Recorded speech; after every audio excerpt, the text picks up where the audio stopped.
Mohon izin Bapak Ibu minta waktunya karena ini sebagai diseminasi awal lah, sebagai ini rencana tindak lanjut saya yang untuk dilaksanakan secepatnya kalau bisa, kalau nggak bisa ya di semester depan. Oke, saya mulai Bapak Ibu ya. Assalamualaikum warahmatullahi wabarakatuh.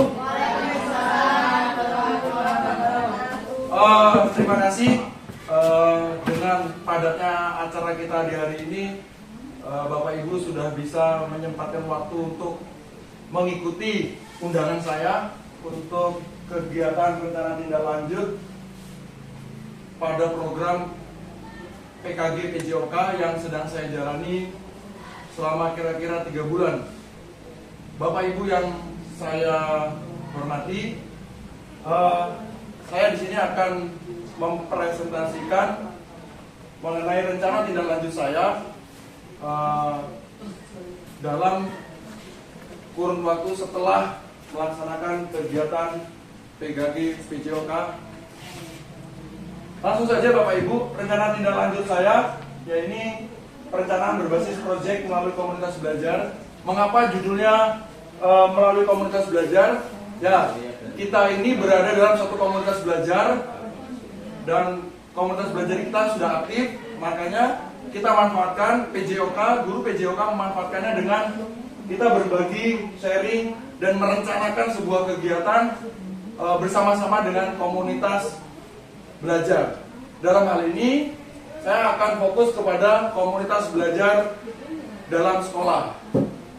Bapak Ibu yang saya banggakan, rencana tindak lanjut saya yang akan saya laksanakan dengan saya beri tema bugar dan berbudaya melalui Gobak Sodor.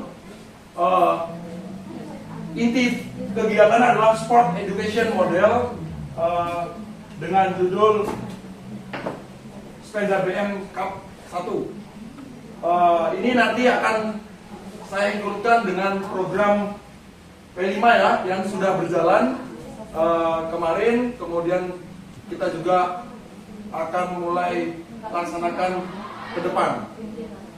Kenapa saya memilih Gobak Sodor? Gobak Sodor ini sudah saya bicarakan dengan anak dengan memperhatikan 3 hal, choice, voice, dan leadership. Jadi saya sudah sempat berbicara dengan anak-anak, sudah mendengarkan aspirasi. Kemarin ada beberapa aspirasi, termasuk aspirasinya adalah kasti. Tapi kalau kasti sudah umum, bagaimana setelah saya tawarkan ulang bagaimana Gobak Sodor, karena Gobak Sodor ini sudah hampir punah dan Gobak Sodor bisa mengangkat budaya. Bapak Ibu yang saya banggakan, saya akan lanjutkan. Oke, latar belakangnya sekolah kita ini berada di kampung, tapi di pinggir kota. Ya, peserta didik kita memiliki karakter senang gerak. Terbukti kalau pelajaran PJOK itu anak-anak itu belum waktunya aja udah sibuk ganti baju. Bahkan gurunya belum waktunya mulai aja gurunya sudah keteteran karena anak-anak udah nyari bola, nyari apa, sudah aktif bergerak. Dan itu saya yakin di semua sekolah pasti akan sama karena memang masa yang senang bergerak, senang berolahraga, kegiatan di luar kelas. Kemudian bahkan juga ketika jam istirahat, anak-anak memanfaatkan waktu istirahatnya untuk kejar-kejaran, main bentengan, dan kegiatan-kegiatan lain yang aktif dalam bergerak.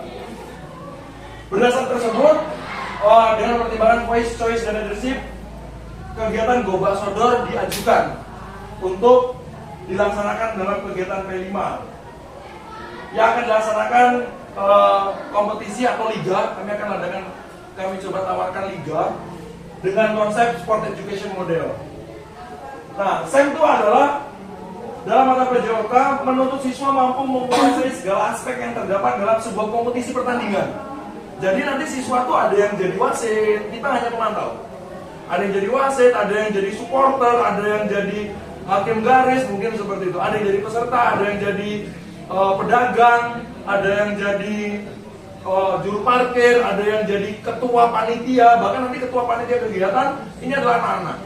Kita sebagai guru hanya memfasilitasi, karena kita guru adalah fasilitator ya, sehingga kita memfasilitasi anak dalam kegiatan ini.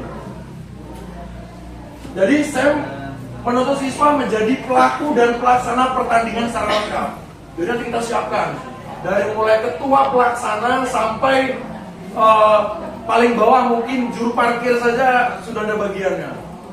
Dan nanti struktur organisasinya di tingkat anak-anak. Kemudian selanjutnya gobak sodor. Nah ini permainan ini sudah hampir punah, kalau di masyarakat saya hampir jarang banget menemukan. Tetapi ini permainan kita zaman dulu dan ini kental dengan kebudayaan. Jadi salah satunya adalah agar kita bisa menjaga kebudayaan itu biar tetap ada. Selain budaya ada, bugar juga kita dapatkan. Makanya sesuai dengan tema saya tadi, bugar dan berbudaya melalui gobak sodor. Saya lanjutkan Bapak Ibu. Tujuan, secara umum tujuan program ini untuk membangun serta menguatkan karakter peserta didik sesuai nilai-nilai Pancasila, serta meningkatkan kebugaran siswa yang berdampak pada kesehatan siswa, serta mampu melestarikan nilai-nilai budaya dalam kehidupan sehari-hari. Berbudaya, bugar, dan berbudaya. Jadi sekaligus kita dapat dua. Khususnya siswa mampu mempraktikkan sport education model. Kemarin sudah saya coba praktikkan di awal, lumayan berjalan dengan baik.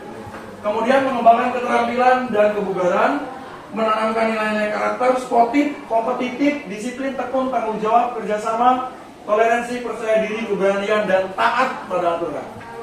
Kemudian meningkatkan nilai kepemimpinan, kolaboratif, dan pengambilan keputusan dalam setiap aktivitas jasmani, serta mampu bergaya hidup sehat sepanjang hayat. Jadi kalau kita anak-anak sudah paham dengan sebuah konsep kebugaran, insya Allah anak-anak sudah biasa untuk melakukan olahraga yang membawa kepada kesehatan. Lanjut Bapak Ibu. Capaian yang diharapkan peserta didik mampu melaksanakan SEM dengan baik. Ini memang karena langkahnya lumayan panjang, ini harus dilaksanakan dengan baik. Kemudian peserta didik mampu memainkan permainan gobak sodor dengan baik. Nanti kita buktikan dengan pasti ada juara. Berarti kan ada yang baik. Yang belum baik bisa melihat dari permainan-permainan yang terbaik. Selanjutnya peserta didik mampu berkolaborasi dan mengambil keputusan dengan baik dengan anggota dan kelompok. Ini ada dua hal. Yang pertama sebagai kepanitiaan, yang kedua sebagai pemain. Jadi anak-anak bisa mampu berkolaborasi dan mengambil keputusan dengan baik dengan anggota dalam kelompok. Selanjutnya langkah-langkahnya, mengadakan pertemuan guru dan siswa untuk menentukan permainan serta teknis yang akan dilombakan. Jadi ini kita mengadakan musyawarah dulu Bapak Ibu untuk menentukan choice, dan leadership. Apa sih permainan yang akan dilaksanakan? Kemudian yang kedua menentukan panitia pelaksana, jadwal kegiatan dan jenis perlombaan. Nah ini nanti diadakan ketika memang sudah ditemukan permainannya, maka akan ditentukan panitia pelaksana. Nanti konsepnya panitia pelaksana kita buat dua. Yang pertama panitia pelaksana tingkat nanti yang dikoordinatori oleh koordinator P5. Kemudian yang satunya adalah panitia pelaksana lapangan yang melaksanakan kegiatan, yakni anak-anak. Yang ketiga pelaksanaan program.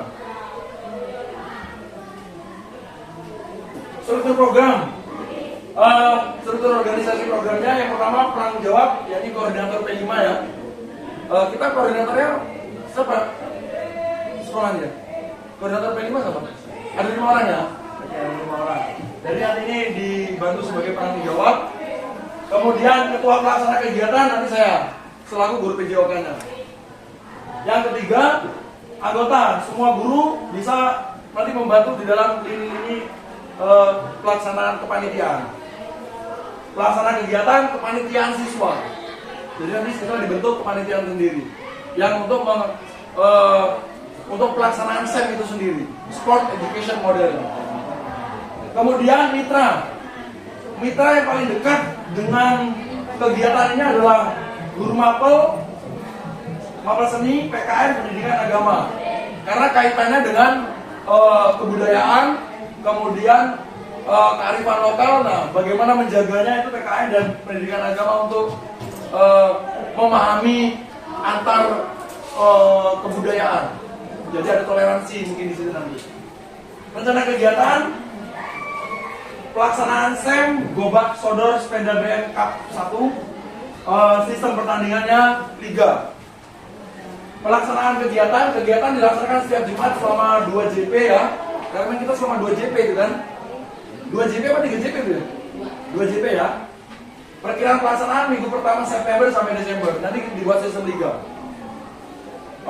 Itu ini masanya. Yang pertama Agustus sosialisasi dan persiapan, September itu pelaksanaan project, November pelaksanaan project, Desember festival, project dan evaluasi. Nah, di bagian akhir festival ini nanti Bapak Ibu sekalian, kita bisa kaitkan dengan kegiatan-kegiatan yang lain yang masuk dalam struktur P5.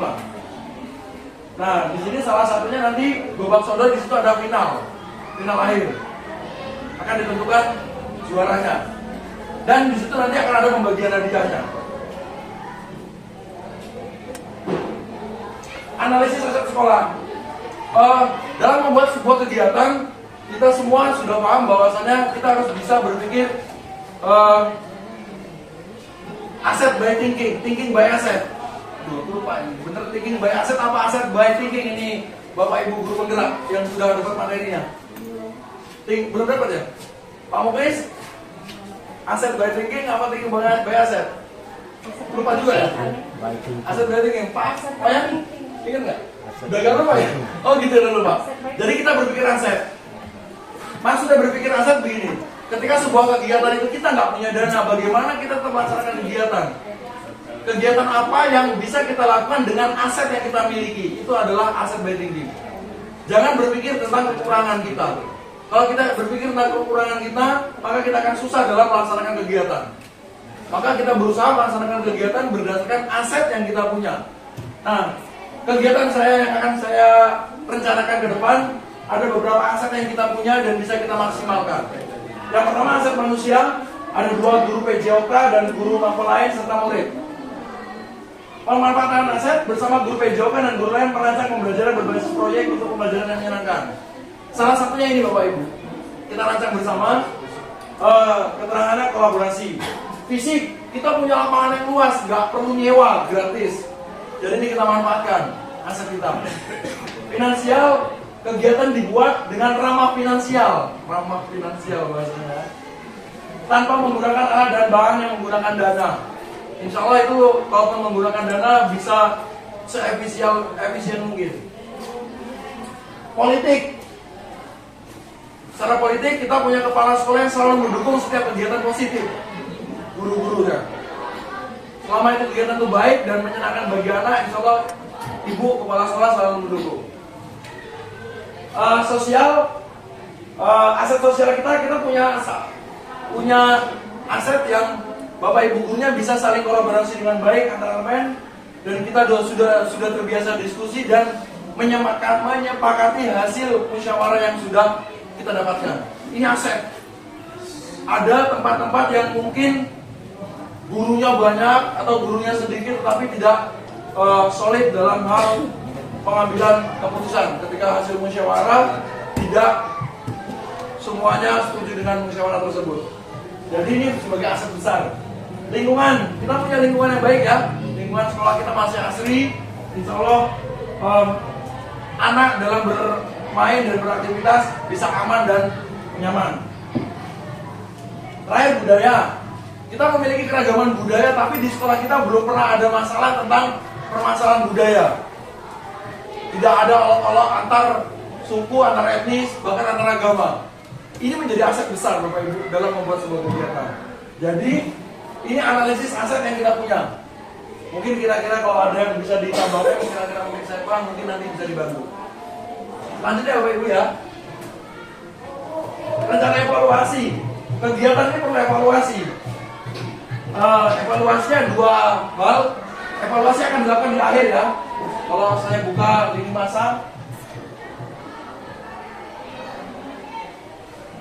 ini festival project dan evaluasi ada di akhir kegiatan.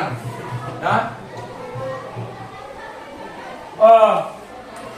Melalui visioner, survei akan dilakukan melalui Google Form. Survei ini berisi tentang survei kepuasan pada kegiatan. Ya. Nanti akan dibagikan ke siswa setelah akhir kegiatan. Kemudian refleksi umpan balik. Umpan balik ini nanti mungkin kita adakan evaluasi bersama kepala sekolah dan dewan guru setelah selesai, sehingga kita mengetahui bagian mana yang perlu kita perbaiki dan bagaimana yang sudah baik dan bagaimana yang perlu kita perbaiki. Tantangan, wah ini tantangan. Kegiatan berlangsung akan sangat lama ya, karena itu lini masa saya buat sekira 3 bulan ya, September, Oktober, November, Desember ya. Nah jadi proses ini begitu panjang sehingga dikhawatirkan terjadi kejenuhan siswa. Yang kedua, peserta didik, peserta yang tidak sedang bertanding akan cenderung tidak teratur ya, karena kita punya jumlah siswa yang banyak, sehingga yang bermain kan hanya 2 tim atau 1 tim, sisanya mungkin bisa tidak teratur, tidak terkontrol. Nah ini menjadi tantangan. Solusinya kerjasama yang solid antar guru dalam mensukseskan kegiatan yang pertama. Yang kedua, mengoptimalkan keterlibatan peserta didik dalam kepanitiaan. Jadi mungkin ini 2 solusi dari saya. Mungkin kalau Bapak Ibu nanti bisa bantu saya untuk memberi solusi, dipersilakan. Oh, cukup. Ya, saya iseng-iseng nulis. Nilai sesungguhnya bukan tujuan akhir dalam pembelajaran, akan tetapi bagaimana kita melewati proses dengan sebaik-baiknya. Jadi itu saja yang bisa saya paparkan Bapak Ibu. Sekiranya Bapak Ibu ada yang ingin ditanggapi mengenai apa yang saya sampaikan dengan tema tersebut, saya persilakan. Baik, Pak Kris. Baik, Assalamualaikum warahmatullahi wabarakatuh. Assalamualaikum. Terima kasih Pak Bram. Saya ucapkan terima kasih bahwa di SMA kita ini ada salah satu guru yang sebenarnya itu negara depan untuk dinyuka.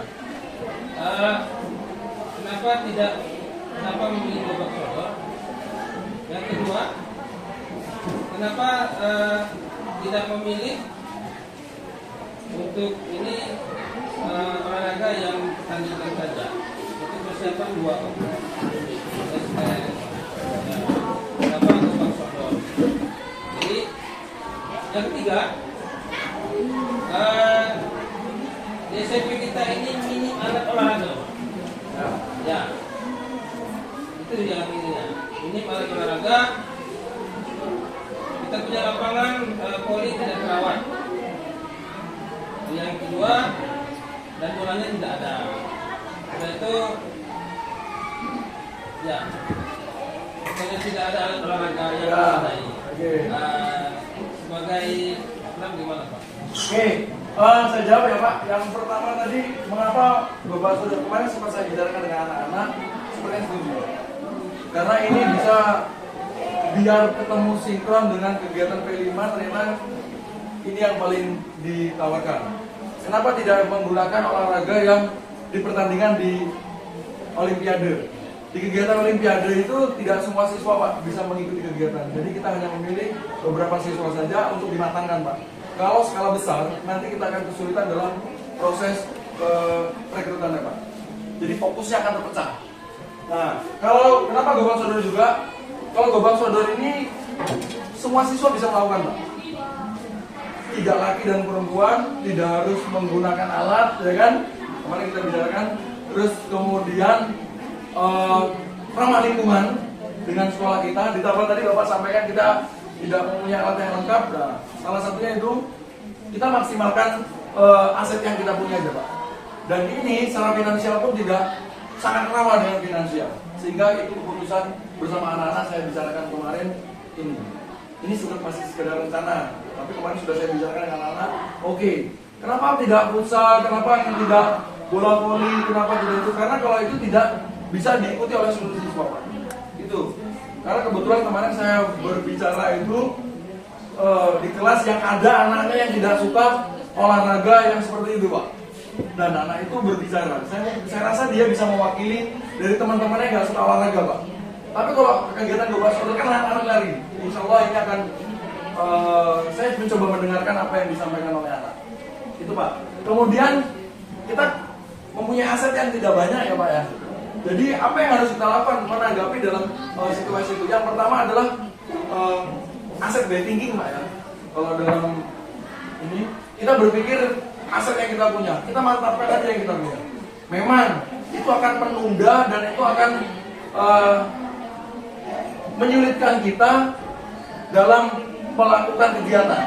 Akan tetapi jika kita berpikir itu fokus kepada kegiatan-kegiatan yang